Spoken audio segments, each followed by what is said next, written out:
Então, partindo aqui que o nosso back-end está funcionando, agora a gente vai escrever um front-end para consumir ele.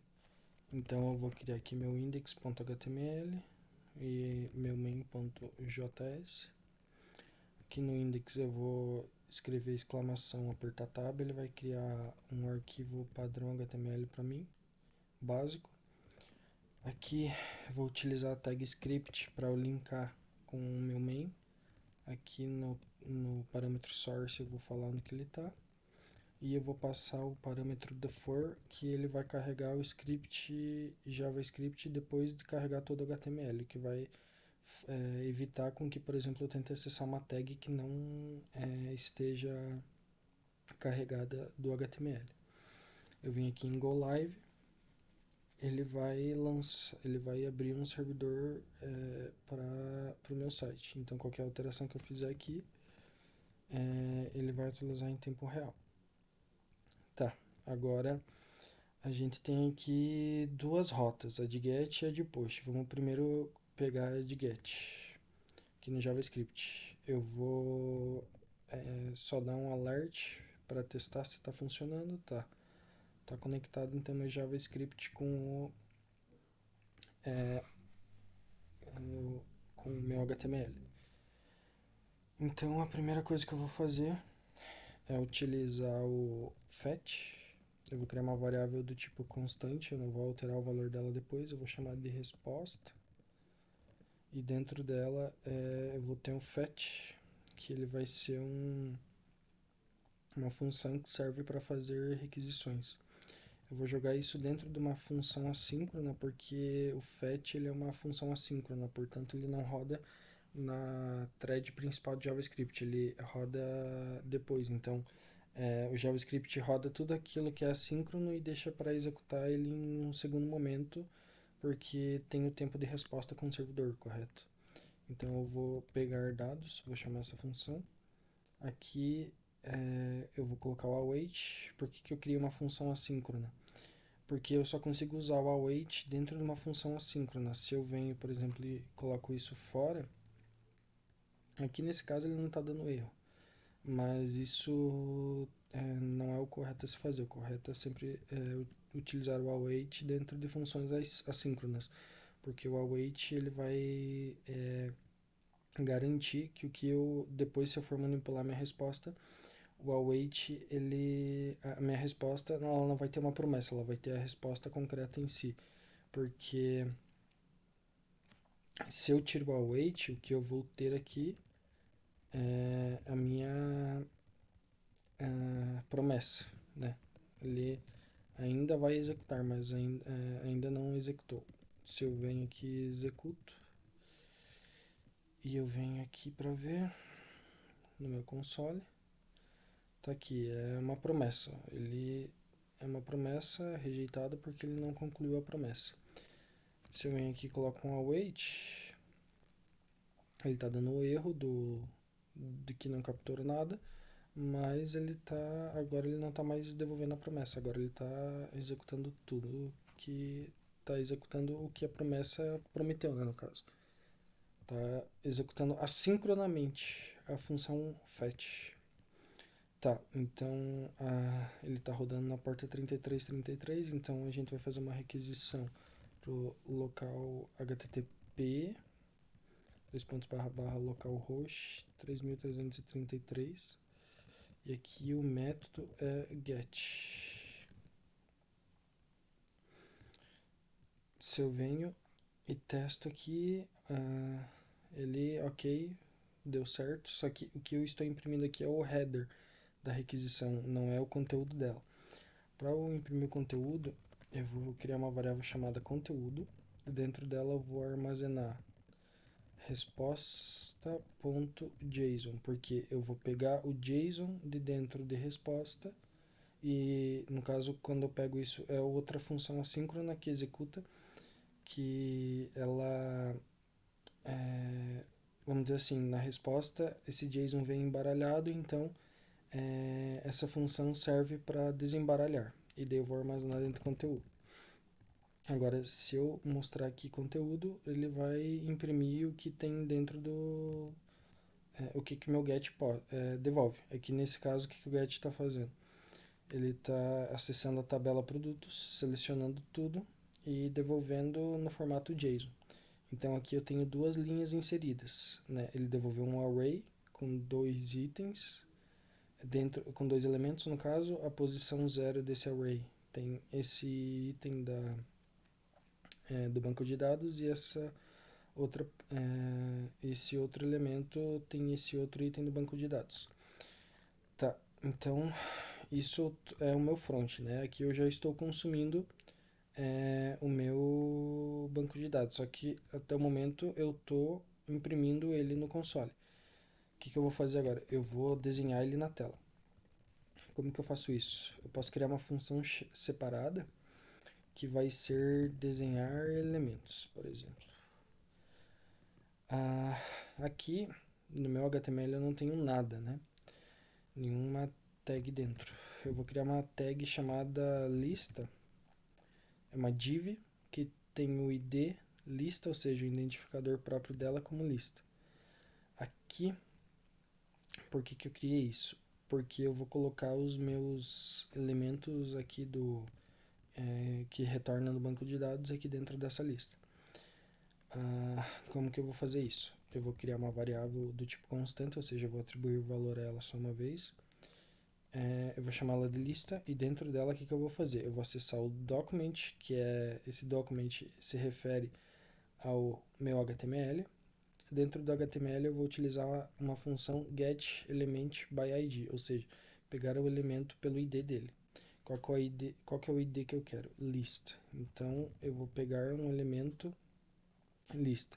Se eu venho aqui e dou um console.log, eu vejo aqui no meu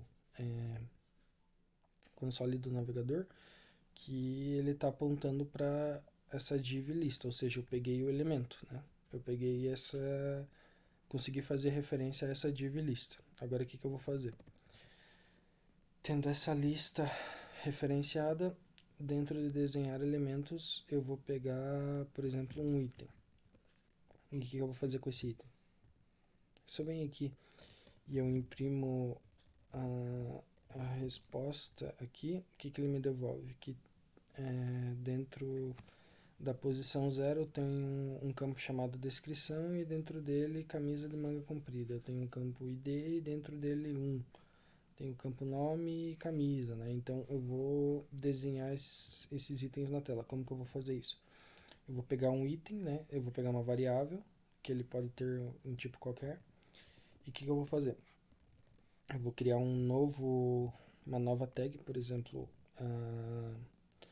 a tag H1 vai ser o ID. Então, ID recebe DOM, ou seja, eu estou fazendo uma referência o document, só que daí agora o que a gente vai utilizar? Uma função de create element. Eu vou criar um elemento e aqui eu vou passar o tipo de elemento, nesse caso H1. Então eu armazenei dentro de uma variável que é constante, ou seja, eu não vou atribuir nenhum outro valor a ela, uma referência a um elemento que eu estou criando no DOM que ele ainda não existe, que é do tipo H1, e eu estou chamando essa variável de ID. Eu vou fazer isso mais algumas vezes. Vai ser para descrição, vai ser do tipo uma tag do tipo P, ou seja, uma tag de parágrafo. Nome vai ser um H2. Nome vai ser um H2 e school vai ser P também. Tá, eu criei todos esses elementos. Agora o que eu vou fazer? O inner text, ou seja, o texto que vai estar dentro do ID, vai ser item.id. Agora eu vou fazer a mesma coisa para os outros itens. Por exemplo, o texto que vai estar dentro da tag P vai ser item.descrição. O que eu estou fazendo aqui? Eu estou criando, por exemplo, uma tag P e o que eu vou colocar dentro dela, eu estou utilizando aquele método innerText. E para criar essa tag eu utilizo o método createElement, que eu tenho referenciando o DOM.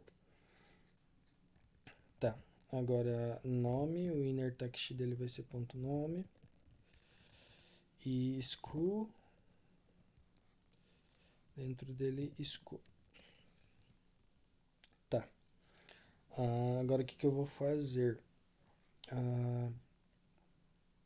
Pode ver que eu não estou chamando essa função ainda.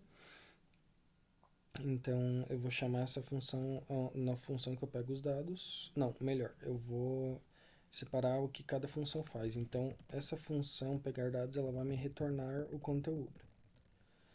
Tá, agora eu vou criar uma função. Deixa eu ver, eu posso trabalhar fora da função, só que ele é um método assíncrono. Então eu vou criar uma função assíncrona chamada executar, que ela vai executar tudo. O que eu vou fazer dentro dela? Eu vou criar uma variável chamada dados, que vai receber o retorno da função pegar dados, ou seja, ele vai fazer uma requisição para minha API e ele vai retornar o conteúdo. Então, essa função vai retornar o conteúdo que eu estou armazenando dentro de uma variável chamada dados. Daí, eu vou utilizar um for each, que é uma função que permite eu percorrer todos os... considerando que dados é um array, o for each é uma função que permite eu percorrer o array esse array. É como se fosse um for, só que como que ele funciona?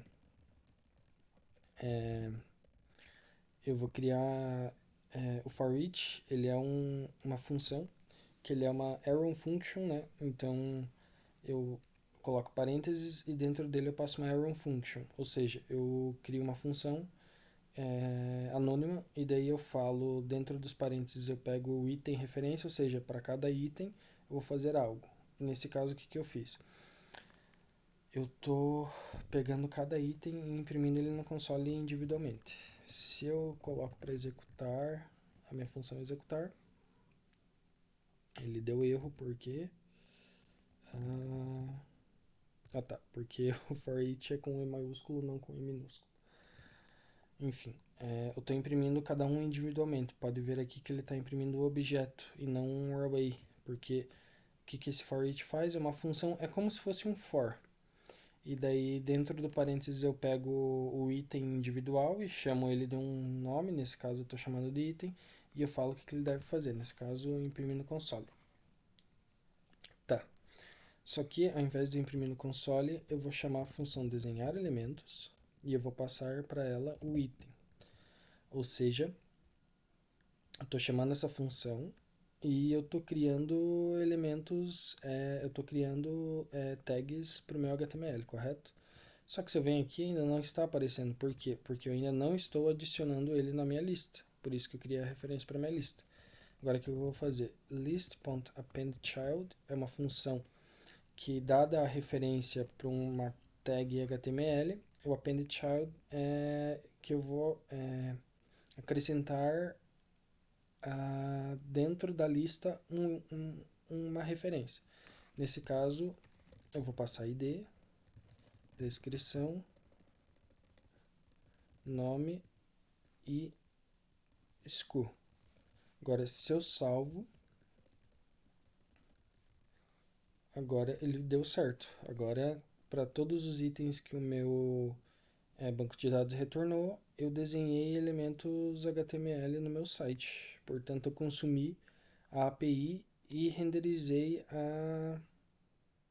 eles aqui, ó. Pode ver, estão aqui, ó, as tags H1, P, H2, P, H1, P, H2, P. Então eu renderizei no meu HTML o retorno do meu banco de dados.